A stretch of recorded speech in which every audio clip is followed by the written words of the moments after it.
So amid high home prices in metro Atlanta, the city of Brookhaven, just north of Buckhead, south of Doraville, may require builders to include variations in sizes of homes. Now, I'm sure that this has been done in other municipalities, but I'm not familiar with any who have done it. So Brookhaven is exploring whether a regulation on new residential projects could spur construction of smaller, less expensive homes. So it's driven by housing affordability. I don't think there's anybody who believes that housing has become more affordable over the last few years. I think everybody probably agrees housing has become less affordable. I'm not saying unaffordable. It's just become less affordable. And this is, by the way, based on an article in the Atlanta Business Chronicle, September the 5th, 2022. But the suburb of Brookhaven has drafted an update to its zoning ordinance that would require a percentage of homes to vary in size and the number of bedrooms in new residential projects. It encourages a mix of houses with diverse price points and architectural styles, says the community development director of Brookhaven.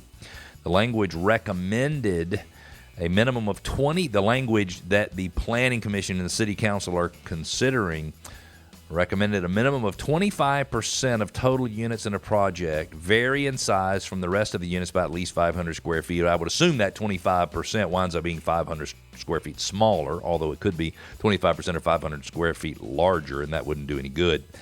A maximum of 75% of the total units could have the same number of bedrooms if adopted. The precise percentages, wording, and the scope of the regulation could change.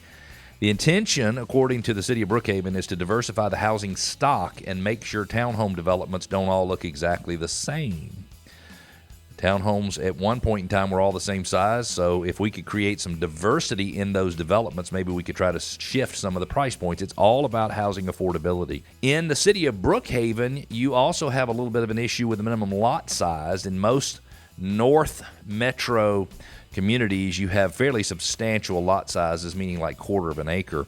The minimum lot size for a detached home, depending upon the zoning in Brookhaven, is 6,000 to 15,000 square feet. For townhomes, the minimum site area is 6,000 square feet. And so they're hoping that they can figure out how to get a few more units on the same size parcel and have a little bit more diversity in the appearance and in the price range. The median sales price of a Brookhaven home in July was $610,000, which was nearly 7% higher than the previous year. About 26% of homeowners and 31% of renters in Brookhaven put more than 30% of their income toward housing and utility costs. The challenge, according to Paul Corley, who is a regional president, development firm Enterprise Communities, says the challenge on the local level is purely politics.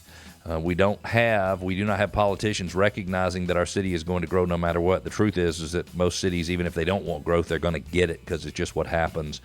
And undeveloped land in that area is dwindling in the nearby area. I don't know if you remember, a few weeks ago in a radio show, we discussed ADUs, accessory dwelling units, and the proposed amendment the Atlanta City Council was considering for zoning changes. This would have allowed accessory dwelling units and apartment buildings to be built in single-family neighborhoods, but the set of proposed amendments died in committee with the city of Atlanta. So I thought that there was going to be an opportunity for people to put a little dwelling behind other dwellings in the city of Atlanta, and that was shot down.